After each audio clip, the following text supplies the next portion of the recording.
नमस्कार, मैं Makardhwaj Kumar the smart classes में आपका स्वागत करता हूं। आज डेली करेंट अफेयर्स एमसीक्यू और हिंदी न्यूज़पेपर एनालिसिस में आज जो पहले देखेंगे, जो कल का इम्पोर्टेंट एमसीक्यू ऑब्जेक्टिव क्वेश्चन उसे पहले देख लेते हैं। फिर जो आज एग्ज़ाम के दृष्टि से जो भी इम्पोर्टेंट न्यूज़पेपर में दिया है उसका एनालिसिस करेंगे। तो ये शुरू करते हैं। पहला क्वेश्चन है, विश्व आर्थिक मंच के वैश्विक ऊर्जा संक्रमण सूचकांक 2020 में भारत कितने स्थान पर है? तो इसका सही आंसर हो जाएगा 74वां रैंक पर है। और पहला कौन है? तो पहला देख लीजिएगा, पहला स्थान जो है पहला है स्वीडन का, पहला पर स्वीडन है। दूसरा स्थान पर स्विट्जरलैंड, दूसरा स्विट्जरलैंड हो जाएगा। और तीसरा पर फिनलैंड,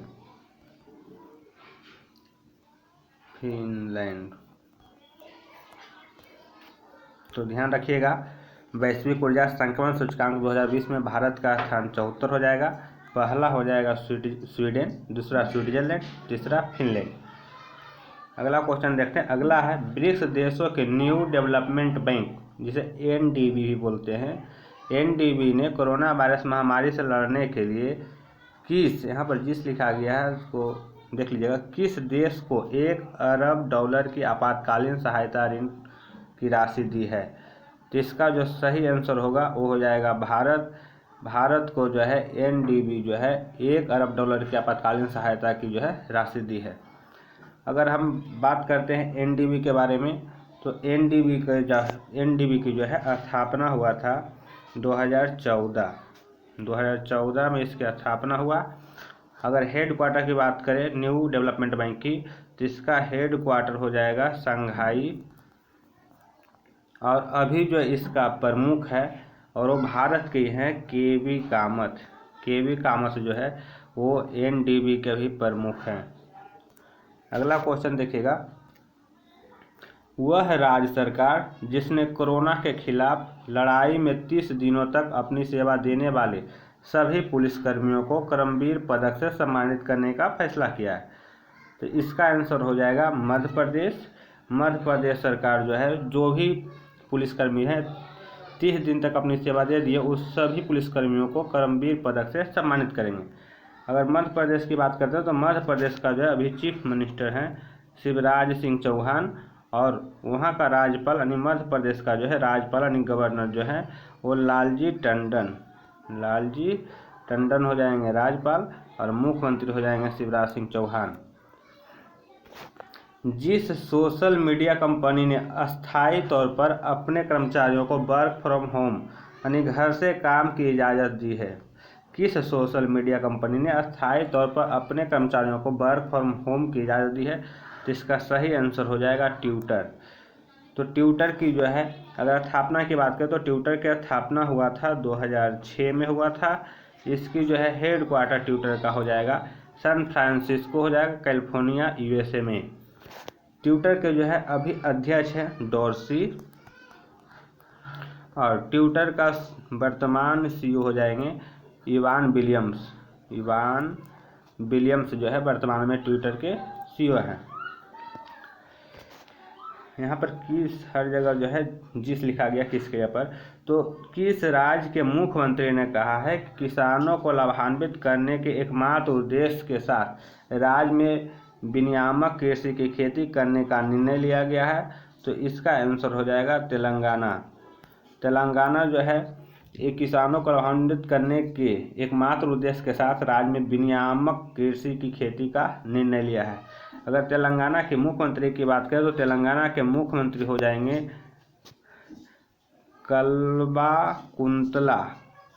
कल्वाकुंतला चंद्रशेखर राव, या इनको शॉर्ट में जो है पढ़ सकते हैं के चंद्रशेखर राव।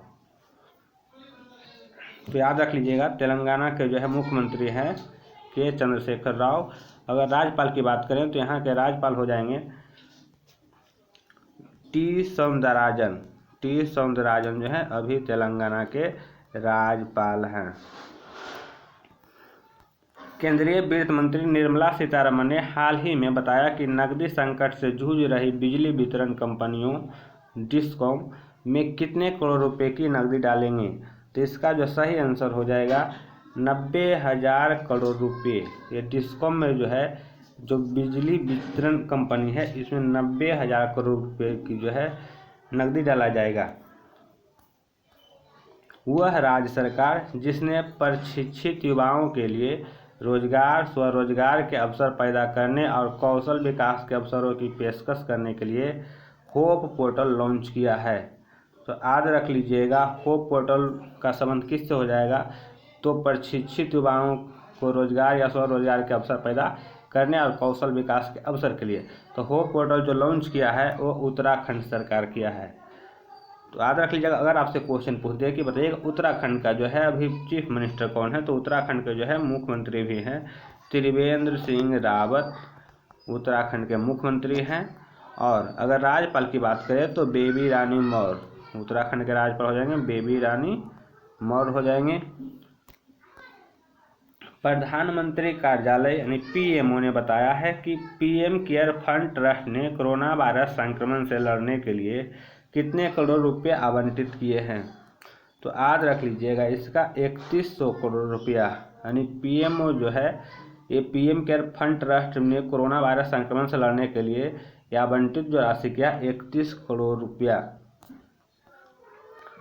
केंद्र सरकार ने चालू वित्त वर्ष की शेष अवधि के लिए देश के अंदर किए जाने वाले विभिन्न प्रकार के व्यावसायिक भुगतान पर टीडीएस और टीसीएस दर कितने प्रतिशत कम कर दी है। तो याद रख लीजिएगा, टीडीएस और टीसीएस को जो है 25% कम किया है। पाकिस्तान क्रिकेट बोर्ड ने जिस बल्लेबाज को राष्ट्रीय टीम का वनडे कप्तान नियुक्त किया है वो कौन है। तो याद रख लीजिएगा, बाबर आजम। पाकिस्तान क्रिकेट बोर्ड यानी पीसीबी जो है, पीसीबी वो जो है राष्ट्रीय टीम का वनडे कप्तान जो नियुक्त किया है बाबर आजम को। भारतीय रेलवे ने यात्रियों को ट्रेन में यात्रा करने के लिए किस ऐप को रखना अनिवार्य किया है। तो ये हो जाएगा आरोग्य सेतु ऐप। अब जो भी भारतीय रेल में यात्रा करेंगे उनके मोबाइल में आरोग्य सेतु ऐप जो है रखना अनिवार्य होगा। याद रख लीजिए, आरोग्य सेतु ऐप जो है, ये जो है दुनिया में सबसे अधिक डाउनलोड किए जाने वाला एप्लीकेशन है और ये जो है ब्लूटूथ के माध्यम से काम करता है। जैसे ही इसको आप यूज कीजिएगा तो ऑटोमेटिक ब्लूटूथ और लोकेशन ऑन करने के लिए बोला जाएगा। India state level disease burden initiative शीर्ष वाली रिसेंट रिपोर्ट के मुताबिक भारत में 5 साल से कम आयु के कितने प्रतिशत बच्चों की मौत का कारण बाल और मातृ कुपोषण है। तो ये जो है India state level disease burden initiative शीर्षक वाली एक रिपोर्ट आया है। इसमें कहा गया है कि भारत में 5 साल से कम आयु के जो कितना प्रतिशत बच्चे की मौत का कारण जो है बाल और मातृ कुपोषण है। तो इसका जो सही आंसर हो जाएगा 68% यानी 68%। विश्व व्यापार संगठन यानी WTO के प्रमुख रॉबर्ट एजिवेडो जो है व्यक्तिगत कारणों से अपने पद कार्यकाल समाप्त होने के कितने साल पहले छोड़ने का निर्णय लिया है। तो जो WTO के जो है प्रमुख रॉबर्ट एजिवेडो है, ये जो है अपने व्यक्तिगत कारण से जो है अपने कार्यकाल पूरा होने के 1 साल पहले जो है अपने पद छोड़ने की जो है घोषणा की है।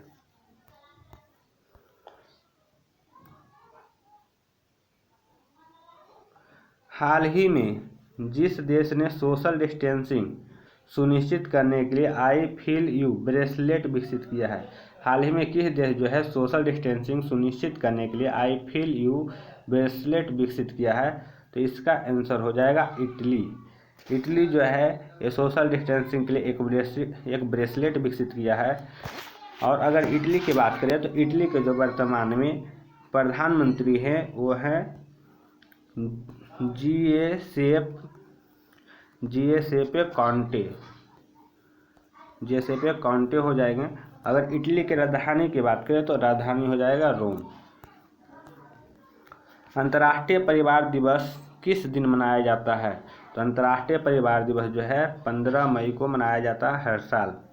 ब्रिटेन की सुप्रीम कोर्ट ने हाल ही में जिस भारतीय व्यापारी को प्रत्यारोपण के खिलाफ दायर याचिका को खारिज किया है, तो कल भी न्यूज़ पेपर में देखे थे, तो वो हो जाएगा विजय माल्या, जो शराब कारोबारी था। अंतर्राष्ट्रीय परिवार दिवस किस दिन मनाया जाता है, तो आज रिपीट हो गया क्वेश्चन, 15 मई। झारखंड की सोहराई खोबर पेंटिंग और किस राज्य के तेलिया रुमाल को भौगोलिक सांकेतिक रजिस्ट्री द्वारा भौगोलिक संकेतन GI टैग दिया गया है, तो याद रख लीजिएगा, ये हो जाएगा आपको तेलंगाना। यानी झारखंड के सोहराई खोबर पेंटिंग और किस राज्य का हो जाएगा तेलिया रुमाल, तो तेलिया रुमाल भौगोलिक संकेत जो है ये तेलंगाना का है, जबकि सोहराई खोबर पेंटिंग हो जाएगा, ये हो जाएगा झारखंड का, जिसे हाल ही में GI टैग मिला है। हाल ही में किस देश में किए गए एक अध्ययन में चिकित्सकों ने कोविड-19 के संपर्क में आने वाले बच्चों में कावासाकी रोग जैसे लक्षणों वाली एक असामान्य बीमारी के फैलने के बारे में जानकारी दिया है, तो आज रख लीजिएगा, ये बच्चों में जो है कावासाकी रोग जैसे लक्षण वाला जो है एक असामान्य बीमारी जो है जिस पर जानकारी मिला है, वो इटली में अभी कोरोना संकट से जो है उबरा भी नहीं था कि एक नया लक्षण बीमारी नज़र आ रहा है, और वो रोग जो है कावासाकी रोग जैसा ही इसका लक्षण है, और ये हो रहा है इटली में। तो आज के लिए बस इतना ही इम्पोर्टेंट ऑब्जेक्टिव क्वेश्चन था, जो कि कल जो न्यूज़ पेपर में था उसी को ध्यान में रख करके बनाया गया था एग्जाम के दृष्टि से। और आज हम देख लेते हैं जो भी न्यूज़पेपर हिंदी न्यूज़पेपर में जो है एग्जाम के दृष्टि से जानने लायक चीज़ है, उसको एक नज़र देख लेते हैं। टल सकता है T20 वर्ल्ड कप, ये जो है T20 वर्ल्ड कप के बारे में दिया हुआ है, थोड़ा देख लेते हैं। अंतर्राष्ट्रीय क्रिकेट परिषद यानी ICC ऑस्ट्रेलिया में होने वाले T20 वर्ल्ड कप 2022 तक टालने पर विचार कर रहा है। यानी जो 2020 में 18 अक्टूबर से लेकर 15 नवंबर तक जो प्रस्तावित T20 वर्ल्ड कप था, उसे अब जो है 2022 तक टालने पर विचार चल रहा है। 28 मई को जो बैठक होगा, इसमें जो ऑस्ट्रेलिया में होने वाला है T20 वर्ल्ड कप, इसको आगे बढ़ाने के लिए यानी 2022 तक टालने के लिए इस पर जो है फैसला लिया जा सकता है। और साथ ही इसमें जो है शशांक मनोहर के कार्यकाल को विस्तार पर भी चर्चा करेंगे, क्योंकि शशांक मनोहर के जो है 2 महीने के विस्तार पर चर्चा होगा, लेकिन मुख्य रूप से जो है ये जो है T20 वर्ल्ड कप जो 2020 में होने वाला था 2022 में कराने की जो है उसमें आपको फैसला लिया जाएगा, और ऑस्ट्रेलिया भी जो है इसमें सहमत है। और अगला देखते हैं, अगला है बंदरों पर ट्रायल सफल, अब इंसानों की बारी। एक अच्छी खबर है कोरोना से लेकर के। कोरोना वायरस के इलाज के अनुपलब्धता के बीच ब्रिटेन से एक बड़ी राहत की खबर आई है। ऑक्सफोर्ड यूनिवर्सिटी के शोधकर्ताओं को कोरोना की वैक्सीन का निष्कर्ष आशाजनक लगा है। ऑक्सफोर्ड यूनिवर्सिटी इलाज के लिए वैक्सीन विकसित करने में जुटी थी। कोरोना वायरस वैक्सीन के शुरुआत निष्कर्ष शोधकर्ताओं को उम्मीद के मुताबिक लगे हैं। उन्होंने जो है 6 बंदरों के एक समूह पर वैक्सीन का इस्तेमाल प्रभावकारी पाया है। ब्रिटिश और अमेरिकी शोधकर्ताओं के मुताबिक जब वैक्सीन का ट्रायल इंसानों पर चल रहा है, रिपोर्ट में बताया गया है कि बंदरों में कोरोना वायरस छोड़े जाने से पहले वैक्सीन का जो टीका लगाया गया था। इस दौरान पाया गया कि 14 दिनों के अंदर वायरस के खिलाफ कुछ बंदरों के शरीर में एंटीबॉडी विकसित हो गया है, जबकि कुछ बंदरों के एंटीबॉडी विकसित होने में 28 दिन लगे हैं। तो शुरुआत सोच पर अन्य वैज्ञानिकों के रिव्यू के बाद जो है इस पर मुहर लग जाएगा, और आगे जो है इसका अभी इंसानों पर ट्रायल होगा, लेकिन ये भी जरूरी नहीं है कि बंदरों पर सफल हुआ तो इंसानों पर होगा। लेकिन उम्मीद किया जा रहा है कि अगर ये सफल होता है तो ये कोरोना से जो है छुटकारा पाया जा सकता है। अगला है, ऑफिस में ब्रेसलेट पहनना हो सकता है जरूरी, कोई पास आया तो करेंगे वाइब्रेट। तो इसमें भी एक कोरोना वायरस के इस संकट में वर्क प्लेस या ऑफिस में काम करने का ढंग बदलने वाला है, क्योंकि कनाडा की एक कंपनी जो है ऐसा ब्रेसलेट बनाया है जो किसी व्यक्ति के पास आने पर वाइब्रेट करेगा। ये जो है कनाडा कंपनी एक ब्रेसलेट विकसित किया है, जो भी व्यक्ति जो है उसके 6 फीट के जो है दूरी से पर रहेगा या उससे नज़दीक आएगा तो ऑटोमेटिक जो है ब्रेसलेट ये वाइब्रेट करेगा। ये जो है मुख्य रूप से इसलिए है ताकि ये जो है सोशल डिस्टेंसिंग का पालन हो सके और कोरोना से बच सके। उसके बाद है चीन से खफा अमेरिका तोड़ सकता समझौता, सी से बात तक नहीं करना चाहता ट्रंप। तो अमेरिकी राष्ट्रपति डोनाल्ड ट्रंप ने कहा है कि चीन के राष्ट्रपति शी जिनपिंग के साथ बातचीत में उनकी कोई दिलचस्पी नहीं है। उन्होंने चीन से रिश्ते तोड़ लेने तक की धमकी दी है। कोरोना महामारी के बड़े रूप लेने के लिए अमेरिका चीन को जिम्मेदार मानता है। अमेरिकी राष्ट्रपति ने कोरोना वायरस से निपटने के पेइचिंग के तरीके पर निराशा जाहिर की है। अमेरिका और चीन ने इस साल की शुरुआत में व्यापार समझौते के पहले चरण पर दस्तखत किए थे और माना जा रहा था कि 2 साल से चले आ रहे व्यापारिक तनाव को अंत हो गया, लेकिन फिर दोनों में तख्ती बढ़ने लगी है। ट्रंप ने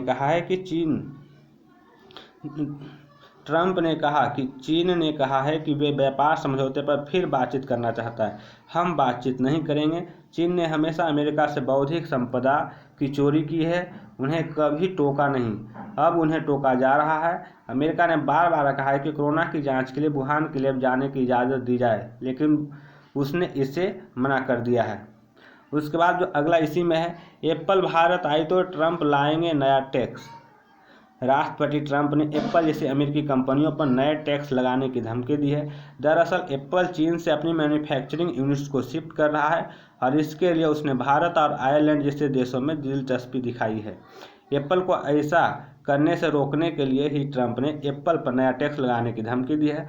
ट्रंप ने कहा कि हम चाहते हैं कि एप्पल जैसी कंपनियां चीन से हटने के बाद अपना बेस अमेरिका में बनाए। ट्रंप ने कहा कि हम उन्हें एक झटका देने वाले हैं। तो याद रख लीजिएगा, ये चीन की इस तरह के रवैया और जो है यहाँ पर से जो बाकी जो भी कंपनियां हैं, ये चाह रहा है कि चीन से हट जाए, अलग अलग शिफ्ट हो जाए। तो याद रख लीजिएगा, लगभग चीन से जो है 1000 कंपनियां जो है वहाँ से कहूँ और शिफ्ट करने के फिराक में है, जिसमें भारत भी एक बड़ा मार्केट नज़र आता है, इसलिए भारत में भी उम्मीद किया जा रहा है। लेकिन ये ट्रंप चाहते हैं कि इसको भी जो है एप्पल जैसे कंपनियां अमेरिका में आए। उसके बाद यूएस संसद का चीन के खिलाफ प्लान। तो अमेरिका का एक सांसद जो है कोरोना पर चीन का झूठ और बातों का गुप्त रखने की कोशिश के लिए जिम्मेदार ठहराए जाने का लेकर एक 18 सूत्रीय योजना सामने रखा है, जिसमें जो भारत के साथ सैन्य संबंध बढ़ाना इस योजना का एक हिस्सा होगा। सीनेटर थॉम टिलिस ने चीन सरकार से मुआवजा मांगने और वायरस के बारे में झूठ बोलने के लिए उस पर प्रतिबंध लगाए जाने का सुझाव दिया है। उन्होंने कहा है कि चीन में मौजूद सभी अमेरिकी मैन्युफैक्चरिंग कंपनियों को देश वापस लाया जाए, चीन के ऊपर सामान के लिए निर्भरता को कम किया जाए। अगला है ट्रंप की धमकी के बाद चीन झुका। तो ऐसा हुआ था कि जब ये ट्रंप धमकी दिए थे तो उसके कुछ समय के बाद जो है चीन के विदेश मंत्री प्रवक्ता झाओ लिजियान ने एक प्रेस ब्रीफिंग की थी। इसमें जो है चीन अमेरिका संबंधों के विकास को बनाए रखना दोनों देशों में लोगों को बुनियादी हितों में है और यह दुनिया में शांति और स्थिरता के लिए भी जरूरी है। वर्तमान में चीन और अमेरिका की महामारी के खिलाफ मजबूत सहयोग बनाए रखना चाहिए, जितनी जल्दी हो सके मरीजों को ठीक करना चाहिए। ये जो है चीन के विदेश मंत्रालय के प्रवक्ता जो है प्रेस ब्रीफिंग करके कहा है। वर्ल्ड बैंक ने भारत को दिए सोशल प्रोटेक्शन पैकेज। तो याद रख लीजिएगा और ध्यान रखिएगा, कोविड-19 से जारी जंग में भारत को जो है वर्ल्ड बैंक ने शुक्रवार को समर्थन देते हुए $1 बिलियन यानी कि 7500 करोड़ के सोशल प्रोटेक्शन पैकेज की मंजूरी दी है। वर्ल्ड बैंक ने यह मंजूरी गरीब व महामारी के प्रति संवेदनशील परिवारों के लिए भारत सरकार के अनवरत प्रयासों को देखते हुए दिया है। वर्ल्ड बैंक ने गुरुवार को कहा था कि कोविड-19 महामारी वैश्विक संकट है जिससे हर देश प्रभावित है। बैंक ने कहा है, देशों को इस संकट में साथ देने के लिए हम काम कर रहे हैं ताकि जितना अधिक संभव हो उतने अधिक लोगों तक हमारी मदद पहुंचे। इससे पहले विश्व बैंक ने भारत को महामारी से निपटने के क्रम में सार्वजनिक स्वास्थ्य तैयारी को मजबूत बनाने के लिए 7500 करोड़ का पैकेज दिया था। यह बैंक की ओर से भारत को स्वास्थ्य क्षेत्र के लिए दिया गया अब तक का सबसे बड़ा समर्थन है। इसके तहत भारत में सभी राज्य और केंद्र शासित प्रदेशों को कवर करने का फैसला लिया गया है। विश्व बैंक द्वारा पहले उपलब्ध कराया गया पैकेज महामारी के संकट से संघर्ष कर रहे दुनिया भर के विकासशील देशों के लिए सहायता अभियान के लिए पहला कदम है। ये भारत सहित जो है 25 विकासशील देशों को जो है वर्ल्ड बैंक मदद किया है। अगला जो है तीसरी किस्त में किसानों का ध्यान, कहीं भी किसी भी बेच सकेंगे फसल।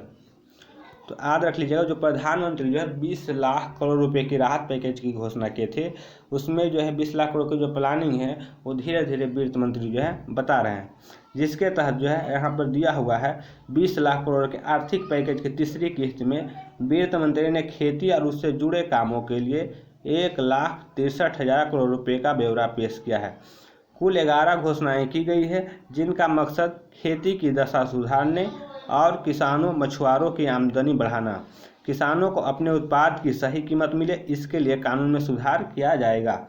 वित्त मंत्री ने बताया कि 1955 से चले आ रहे इंफ्लेशन कमोडिटी एक्ट में बदलाव किया जाएगा। अनाज, खाद्य तेल, तेलहन, दालें, प्याज, आलू का आवश्यक वस्तुओं को दायरे से निकाला जाएगा। इनकी कीमतों पर सरकार का नियंत्रण नहीं होगा, वह बाजार के हिसाब से तय होगी। किसान को अपना उत्पाद कहीं भी बेचने की छूट दी जाएगी, वह किसी भी राज्य में जाकर इसे बेच सकेंगे। सुनिश्चित किया जाएगा कि किसान को बेहतर दाम मिले। किसानों को साथ में जब 50% सब्सिडी माल ढुलाई और 50% सब्सिडी कोल्ड स्टोर में भंडारण पर दिया जाएगा। उसके बाद जो है इसमें दिया हुआ है जो 1,63,000 करोड़ की जो बात किया गया, इसमें 1 लाख करोड़ जो है कोल्ड स्टोर और फसल कटाई के बाद मैनेजमेंट आदि के लिए होगा, जबकि 28,343 करोड़ पशुपालन के लिए, आधारभूत ढांचा के लिए जो है 15,000 करोड़ और पशु टीकाकरण के लिए 13,343 करोड़ होगा। 11,000 करोड़ रुपया मछली पालन के लिए, मधुमक्खी पालन के लिए 500 करोड़ रुपया। इस तरह जो है 1,63,000 करोड़ के जो है ब्यौरा पेश किए हैं। अगला है, म्यांमार ने भारत को सौंपे 20 आतंकी। तो म्यांमार की सेना ने शुक्रवार को दोपहर 22 पूर्वोत्तर आतंकियों का एक समूह को भारत सरकार को सौंप दिया है, जिसमें जो है 22 आतंकियों में से 12 मणिपुर में, 4 विद्रोही समूह जुड़े हैं, जिससे याद रख लीजिएगा UNLF, PREPAK यानी जिसे प्रो भी कहते हैं, KYKL और PLA से हैं। बाकी 10 NDFB और KLO जैसे असम समूहों से जुड़े हुए हैं। म्यांमार के साथ भारत की 1600 किलोमीटर की सीमा विद्रोही समूहों को शिविरों का अड्डा बनी हुई है। तो एक भारत के लिए अच्छी कामयाबी है, ताकि जो भारत पूर्वोत्तर भारत में जो विद्रोही है, जो नक्सलाइट है, वो म्यांमार सरकार जो है भारत को सौंपा है। कैलाश का सफर आसान बनाने वाली सड़क पर नेपाल को चीन भड़का रहा है। तो ऐसा है कि कैलाश मानसरोवर यात्रा को सुगम बनाने के लिए जो दुर्गम रास्ता है, उसके लिए जो है भारत सरकार जो है लिपुलेख दर्रा तक जो है एक सड़क बनाया है, जिसमें जो है नेपाल जो है वो ऐतराज़ जता रहा है। लेकिन जो है हमारे सेना प्रमुख MM नरवणे यानी मनोज मुकुल नरवणे जो हैं, ये शुक्रवार को जो है एक संकेत दिए हैं और ये बोले हैं कि हो सकता है नेपाल की जो है ये अपनी मर्जी न हो, तब या अपनी मर्जी उसका न हो, ये किसी के कहने पर, अर्थात कहने का मतलब हुआ ये चीन के जो है कहने पर ऐसा जो है अपना ऐतराज़ जता रहा है। क्योंकि पिछले कुछ दिनों से जो है, कुछ सालों से चीन की जो है नेपाल में बढ़ती हस्तक्षेप के कारण जो है वो चीन जो है वो जो नेपाल को कह रहा है वो कर रहा है। जैसे यहाँ पर जो आर्मी चीफ है वो बोले, मुझे नहीं पता कि वह असल में किस चीज़ पर विरोध कर रहे हैं। हो सकता है कि नेपाल ने यह मसला किसी और के इशारे पर उठाया है। और यहाँ पर लिखा हुआ भी है, यात्रा सुगम बनाने के लिए चीन सीमा के करीब लिपुलेख दर्रे के पास एक बनी सड़क पर नेपाल को क्या चीन भड़का रहा है। सेना प्रमुख MM नरवणे ने शुक्रवार को इस ओर संकेत किया। इस बारे में सेना प्रमुख नरवणे ने कहा कि इसकी संभावना है कि नेपाल ऐसा किसी और के इशारे पर कर रहा हो। उन्होंने कहा है कि मुझे इस सड़क पर कोई विवाद नहीं दिखता। नेपाल के एम्बेसडर का भी कहना है कि काली नदी के ईस्ट साइड का एरिया उनका है। जो सड़क बनी है वह नदी के पश्चिम की तरफ बनी है। ऐसे में मुझे नहीं पता कि वो असल में किस चीज़ पर विरोध कर रहे हैं। नदी से आगे जब जाते हैं तो ट्राइन जंक्शन यानी भारत, नेपाल और चीन का बॉर्डर है, वहाँ पर कुछ विवाद है। इसलिए हो सकता है कि नेपाल ने यह मसला किसी और के इशारे पर उठाया हो। भारत ने हाल ही में उत्तराखंड में चीन सीमा के करीब तक बनी इस सड़क का उद्घाटन किया था और तभी से जो है नेपाल इस पर सवाल उठाना शुरू किया है। अगला जो है, जुलाई में मिल जाएगा पहले 4 राफेल लड़ाकू विमान। आपको पता है भारत सरकार जो 36 राफेल लड़ाकू विमान जो है फ्रांस से खरीद रहा है। इसमें से जो है इस साल जुलाई के अंत तक भारत को जो है 4 राफेल फाइटर प्लेन मिल जाएगा। ये फ्रांस से सीधे जो है पंजाब के अंबाला स्थित एयरबेस में उतारे जाएंगे। ये 4 में से जो है 3 जो होगा 2 सीट वाले ट्रेनिंग प्लेन होगा, जबकि 1 फाइटर प्लेन होगा। जेफ बेजोस 2026 में और मुकेश अंबानी 2033 तक खरबपति बनेंगे। तो याद रखें, ई कॉमर्स कंपनी अमेजन के मालिक जेफ बेजोस 2026 में दुनिया के पहले खरबपति बन सकते हैं। पत्नी से तलाक के कारण अपनी संपत्ति का 38 बिलियन डॉलर गंवाने के बावजूद बेजोस की कुल संपत्ति में लगातार बढ़ोतरी हो रहा है। यानी ये जो है फोर्ब्स सूची में जो है ये कहा गया है कि जेफ बेजोस जो है 2026 तक खरबपति हो जाएंगे, जबकि मुकेश अंबानी 2033 तक। इस तरह जो है एक अनुमान लगाया गया है। और अगला जो है खेल पुरस्कारों के लिए चयन प्रक्रिया में बदलाव की मांग की पंघाल ने। तो आपको पता है एशियाई खेलों में स्वर्ण पदक विजेता मुक्केबाज अमित पंघाल जो है शुक्रवार को खेल मंत्री किरण रिजिजू से जो है राष्ट्रीय खेल पुरस्कार के लिए चयन प्रक्रिया बदलने का अनुरोध किया। पंघाल ने मौजूद तरीके को भेदभावपूर्ण करार दिया। वर्ष 2012 में अनजाने में हुए डोप अपराध के लिए लगातार अर्जुन पुरस्कार के लिए उनकी अनदेखी होती रही है। इसके लिए जो है मुक्केबाज अमित पंघाल जो है ये खेल मंत्री से जो है मांग किए हैं कि अर्जुन पुरस्कार जो खेल में चयन प्रक्रिया में जो उसमें कुछ बदलाव किया जाए। उसके बाद एक लेख है जिसमें जो है अमेरिकी चक्रव्यूह में चीन। तो देख लेते हैं इसको। तो अमेरिकी समाज में चीन के विरुद्ध नफरत और प्रतिशोध का वातावरण बनाया जा रहा है। इसी का परिणाम है कि कोविड-19 जवाबदेही अधिनियम, जिस पर अमेरिकी राष्ट्रपति डोनाल्ड ट्रंप ने गंभीरतापूर्वक विचार करने की बात कहकर यह अधिनियम पेश करने वाले सीनेटरों का एक तरह से आश्वस्त किया है। इसी हफ्ते अमेरिका के 9 प्रभावशाली सीनेटरों के समूह ने संसद में यह अधिनियम पेश किया है। अगर यह अधिनियम पारित हो जाता है तो अमेरिकी राष्ट्रपति को चीन की संपत्ति सील करने, यात्रा संबंधी प्रतिबंध लगाने, वीजा रद्द करने, अमेरिकी वित्तीय संस्थानों को चीनी कारोबारियों को ऋण देने से रोकने जैसे प्रतिबंध लागू करने का अधिकार मिल जाएगा। जाहिर है कि चीन और उसकी अर्थव्यवस्था के लिए यह बहुत खतरनाक स्थिति होगा। कह सकते हैं कि चीन की अर्थव्यवस्था पर कुठारघात की तरह होगा। इसी के साथ अमेरिका के 14 राज्य के रिपब्लिकन अटॉर्नी जनरलों ने राष्ट्रपति ट्रंप को कोरोना वायरस वैश्विक महामारी फैलने के कारण हुए नुकसान के लिए चीन को जवाबदेही सुनिश्चित करने को कहा। अमेरिका के राष्ट्रीय सुरक्षा सलाहकार रॉबर्ट ब्रायन ने तो पिछले 20 सालों में आई 5 महामारियों के लिए सीधे चीन को दोषी ठहराया और उसी पर रोक लगाने की बात कही। यह सच है कि कोरोना वायरस महामारी से दुनिया में सबसे अधिक जान और माल का नुकसान अमेरिका को ही हुआ है। वहाँ इस महामारी में मरने वालों की संख्या में हर दिन इजाफा हो रहा है। उसकी अर्थव्यवस्था बंद हो गई है। जाहिर है अमेरिका में चीन के विरुद्ध नफरत और गुस्से का जो भी प्रकटीकरण हो रहा है उसकी यह वजह हो सकती है। लेकिन तथ्य यह भी है कि अभी तक प्रमाण के साथ कोई यह नहीं कह सकता कि कोरोना वायरस मानव निर्मित है और चीन के वुहान स्थित प्रयोगशाला में वायरस की जीन को बदलने के किसी प्रयोग का ही परिणाम है। अमेरिकी की विभिन्न खुफिया एजेंसियों ने भी इस तरह के आरोपों को सिरे से खारिज किया है। दरअसल यह चुनावी वर्ष है। आगामी नवंबर में वहां राष्ट्रपति पद के चुनाव होने हैं। चुनावी दिनों में ट्रंप प्रशासन महामारी से लड़ने में उतनी चुस्ती नहीं दिखा पाया जिसके कारण यह महामारी काबू में नहीं आ पा रहा है। इसलिए ट्रंप जानबूझकर चीन को निशाने पर रखे हुए हैं और चीन कार्ड खेल रहे हैं। तो बस आज के लिए इतना ही दिया हुआ था जो आपको जानने लायक है। तो मेरे वीडियो देखने के लिए धन्यवाद।